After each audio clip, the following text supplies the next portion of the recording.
Jadi tadi Tuan Haji Azmi telah menyebut tentang gelombang 380 MHz yang ada pada semburan organik tadi atau semburan al-muslik tadi.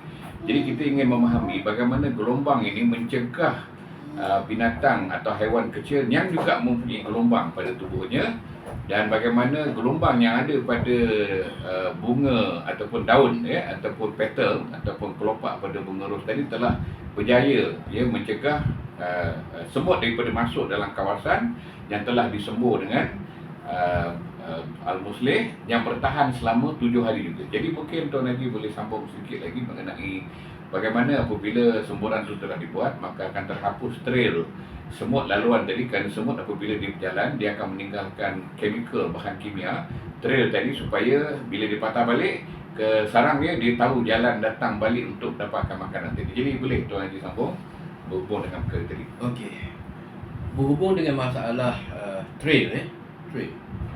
Semua binatang atas muka bumi ni, sekecil-kecil semut, sebesar-besar gajah, dia mempunyai trail tertentu ataupun laluan-laluan tertentu, dan kita kata semua keturunan dia sejak daripada dulu azali sampai kepada sekarang pun dia tidak akan terlari daripada trail yang telah ditinggalkan oleh tok nenek dia. Okey. Contohnya gajah. Kita ambil contoh kan, untuk yang lebih fahami. Okey, sebelum kita pergi pada masalah trail semut yang kecil tadi tu. Okey. Contohnya gajah. Gajah dia melalui trail dia tentu, walaupun beratus tahun laluan tu telah dilalui oleh tok nenek dia dulu, tok moyang dia dulu. Sampai sekarang pun dia akan ikut trail yang sama. Sebab tu kita kadang-kadang kita terjumpa gajah masuk kampung orang. Padahal itu adalah laluan dia.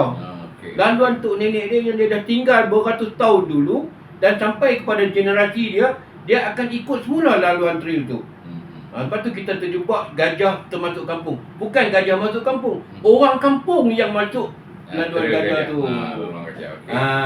Orang kampung yang berbina rancangan Felda lah, Felkra ke, di laluan gajah. Lepas tu gajah ni bila sampai kepada satu pusingan dia akan ikut semula pusingan tu, dan ikut akan laluan yang telah ditinggalkan oleh sini. Begitu juga dengan kita manusia.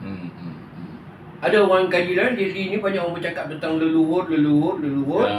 Itu yang dikatakan trail yang ditinggalkan oleh tok nenek kita dulu, sampai kepada kita generasi entah yang keberapa, kita akan ikut semula laluan tu.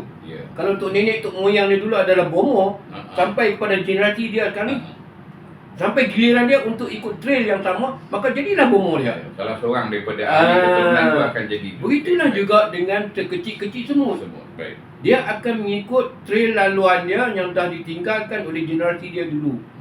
Okey. Kita tak boleh menghalang yang tu. Okey. Apa yang kita boleh buat adalah kita nak ubah. Sebab kita adalah occupied trail dia. Kita yang menduduki kawasan dia, maka kita dengan kerjasama kita jangan bunuh dia. Patut al-muslim berpegang kepada pegangan kita tidak membunuh seekor semut pun, sebab kita faham yang kita ni hidup dalam laluan dia sebenarnya. Jadi apa yang kita buat ialah di al-muslim ni kita mengubah laluan dia. Sebab kita dah occupied kawasan ni, maka kita ubah laluan dia bagi yang lain untuk ketenangan dia. Maka cara mana kita nak ubah? Ialah kita ubah laluan dia bukan dengan secara chemical, bukan secara membunuh, bukan secara mendera dia, tetapi dengan cara alami. Semua orang atas muka bumi ni pun akan ikut cara alami kehidupan kita. Alami kita betul-betul bahasa kita apa? Cara hidup. Jadi kita gunakan bahan-bahan alami yang kita berkomunikasi dengan dia, maka kita dah letakkan benda ni di sini supaya kita nak occupy kawasan ni, minta dia pindah ke kawasan lain. Jadi begitu juga dengan tikus. Tengah orang kata tanya al-muslim, bolehkah kita nak menghalang tikus daripada masuk ke dalam rumah? Sebab tikus masuk ke dalam rumah, dia ikut laluan dia. Betul, tikus yang mudah kita kenal pasti laluan dia. Sebab dia akan tinggal najis dan air kencing dia, dan sifat dia seumur hidup dia akan ikut laluan yang sama juga. Maka kita tak mau membunuh dia, tetapi kita nak ubah laluan dia sebab kita dah occupied kawasan tu. Jadi maknanya mengubah haluan ataupun perjalanan trail tu tadi ialah dengan menggunakan semburan organik tadi maka gelombang yang sebelum ni ada di situ telah pun Terhapus. dihapuskan dengan adanya gelombang yang lebih besar, iaitu 380 MHz melalui semburan organik Al-Muslim, ya. Ya. Jadi semburan ni tidak ada bahan kimia, maka selamat digunakan di rumah untuk anak-anak, untuk penghuni di rumah. Dan saya juga dipahamkan bahawa semburan ni boleh digunakan dalam kereta. Dalam kereta ada semut, dalam kereta ada lipas. Kalau kita gunakan semburan ni, maka makhluk-makhluk ni akan keluar dan meninggalkan kawasan tempat kita ada di situ, sama ada di rumah ataupun dalam kereta. Jadi tuan-tuan dan puan-puan sekalian, kita faham konsep produk Al-Muslim ni menggunakan gelombang untuk mencegah binatang, haiwan kecil daripada terus menghuni kawasan tempat kita tinggal. Jadi insyaAllah kita akan bertemu lagi dalam siri yang akan datang.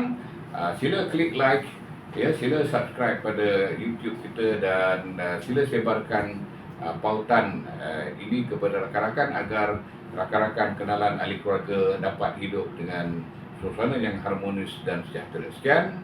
Assalamualaikum warahmatullahi wabarakatuh.